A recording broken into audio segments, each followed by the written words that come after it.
ทักทายสบายดีตอนเช้าเนาะพี่น้องป้องปายสุขคนมันก็สิพาทุกคนมาเบิ่งเพิ่นลงหนองเอาปะไปใส่งานแจกน้ำหนองเพิ่นก็ได้บ่หลายละแห้งละทีมงานเฮาก็นำหน้ามาก่อนแล้วครับนักเก็บปลานี่นะทีมงานเฮาสบายดีอ้ายสบายดีเขาบอกออกร้องเป็นครั้งแรกของเขาตลกทีมงานเขากำลังมาทีมงานเขาลงไปแล้วเราเห็นละมาทำไมสุด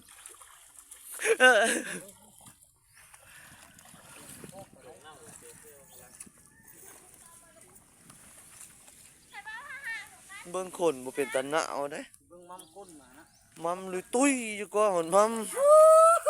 เด้อันนี้เราคือสมเสย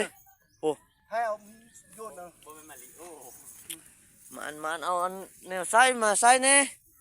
โซบบ่เป็นโซบอันนี้เอาโซบมาใส่เก็บในเรื่องนี้อันนี้พลายคว้าง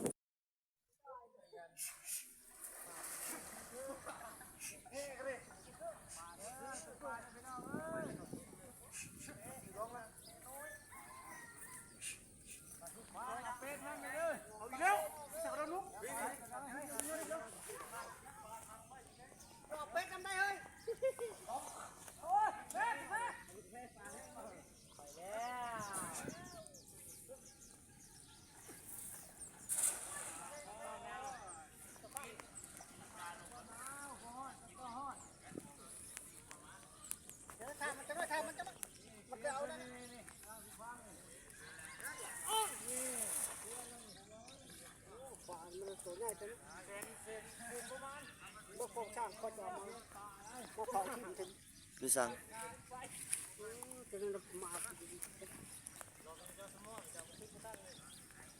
เพาะสีไฟนะเฮ้ย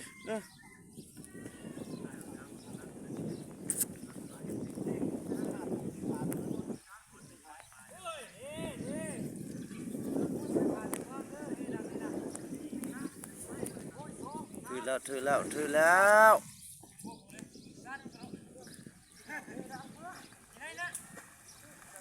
โอ้ฝ่ายโจดเลยนะแม่นตัวใหญ่บ่อ้อแล้วพุ่นตัวน่ะสังกะดอก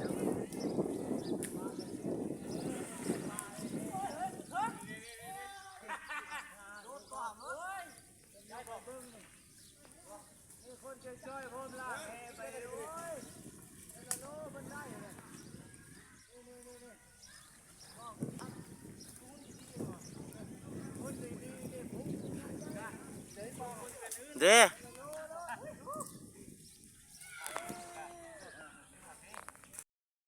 ทางเทิงเพิ่นก็ชุมลุมเผาแล้ว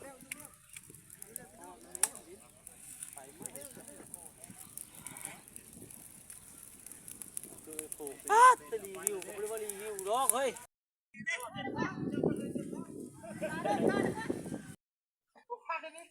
นอนเป็นเบ้งเอากระตักกระป๋าไว้ฮะเพิ่มเยอะตอนนี้นะเบ้งเลยดีจอมนี่เด้อตัวต้องแก้ขึ้นผ้าลงนะตัวจะไล่นี่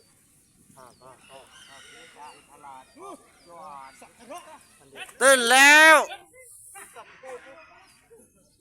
ได้ตอนเต้น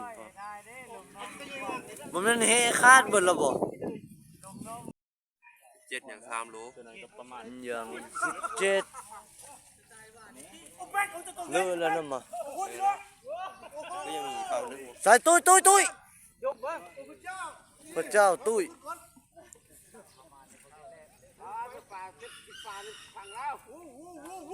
โอ้ยโอ้ยเอาตัวใหญ่น่ะโอ้ยเลิกนี่ส่งตัวเฮ้ยเลิกว่างได้แบงกันยันนี่นะต้องเอ็นดูคือแจ็คมึงคงบ้างดิแจ็คโอ้คนเดียวเด้อเด้อเด้อ ไปแล้วเสื้อดำๆเนี่ย อุ้ย เฮ้จนจะขาด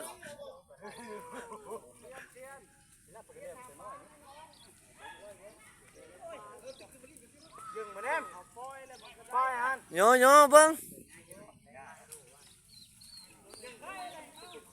ปลาตะกูเป็ดกินเลยเป็ดกินปลาในคู่ไปดิลูกเสียนทางนั้นเด้อทางนั้นเป็ดกินปลาแล้ว มีแตะปลา ได้อยู่ใกล้ลอยมาพี่